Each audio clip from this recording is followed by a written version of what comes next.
El 2 de septiembre de 1989, un joven italiano llamado Giorgio Bongiovanni empieza a sangrar de las manos bajo el mismo árbol donde 72 años antes había ocurrido el milagro de la Virgen de Fátima en Portugal, cuando el sol se dividió en dos y la Virgen se presentaba ante 3 pastores. Con el paso del tiempo, los estigmas, las marcas de Jesús en la cruz, empiezan a aparecer en los pies, en el costado de su cuerpo y en la frente, desafiando a los especialistas que después de analizarlos no encuentran explicación científica. Un misterio de sangre y fe.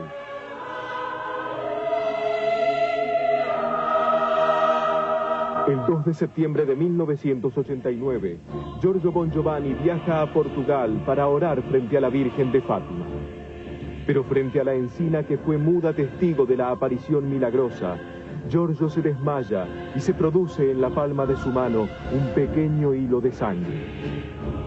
Vimos como si algo estuviese empujando, se veía como algo que la piel empezaba a ponerse tensa, como un grano cuando está no en la fase final, ¿no?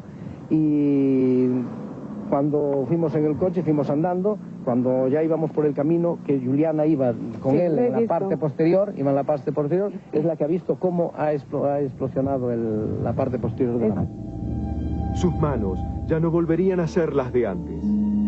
Los estigmas en ambas manos de los clavos que Jesús tenía cuando fue crucificado empezaban a notarse, y la vida que tenía con su esposa y su hijo daría un vuelco místico. El fenómeno era totalmente inexplicable. Las sangraciones eran cotidianas y desafiaban las leyes físicas y biológicas. Por las noches, las gotas de sangre que brotaban de su mano realizaban formas que el mismo Giorgio no podía explicar.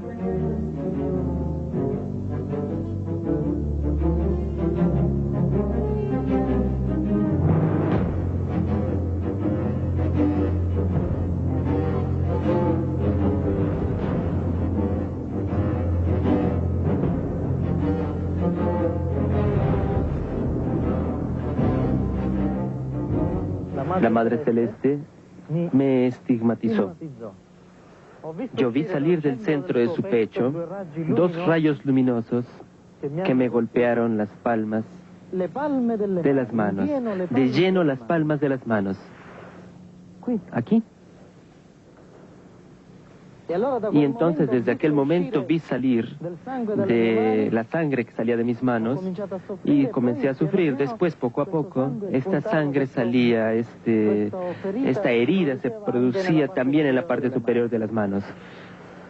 Y veía salir la sangre y entendí por el dolor que se trataba, que sí, efectivamente eran los estigmas.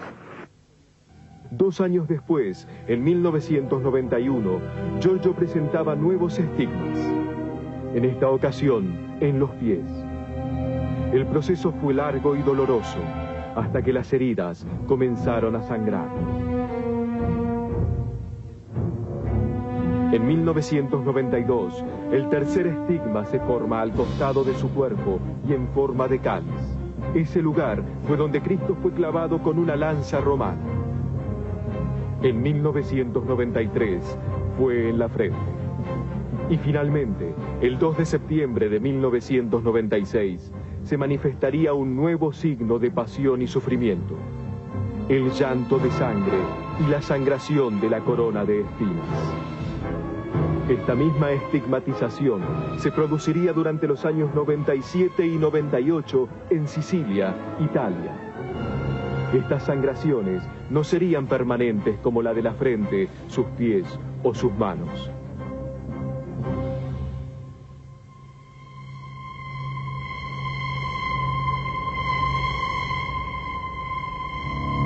En un viaje a México, Bongiovanni aceptó un análisis de la sangre que sale de sus heridas, que estaban abiertas desde 1989 sin presentar ningún tipo de infección.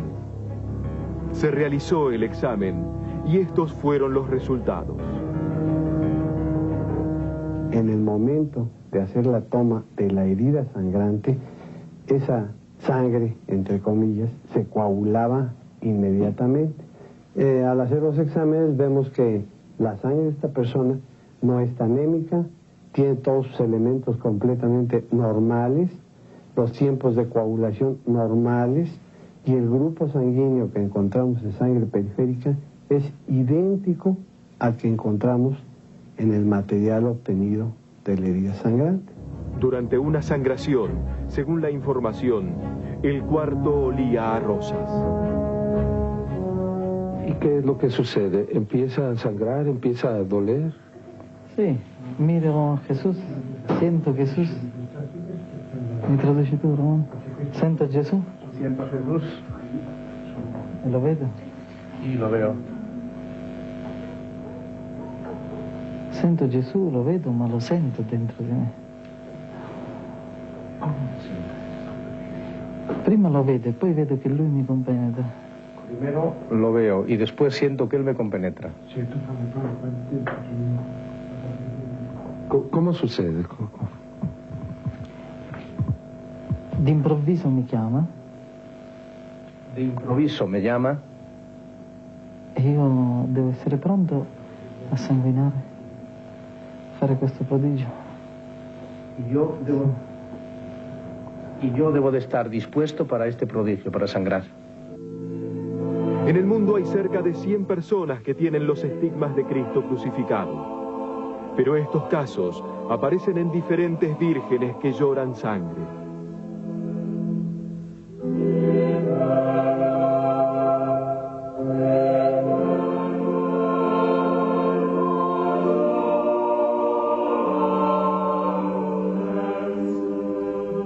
Según Giorgio, el mensaje que le dio la Virgen fue que él recorriera el mundo dando un mensaje de paz y de frenar los desastres y las guerras.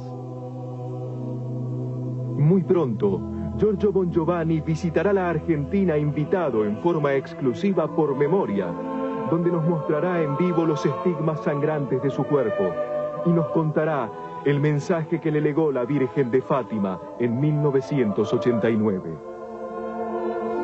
Giorgio Bongiovanni continúa hasta el día de hoy con sus estigmas.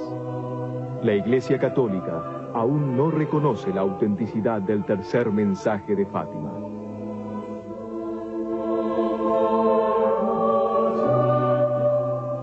Padre Mancuso, bueno, usted tiene que ver para creer, obviamente. ¿Conoce algún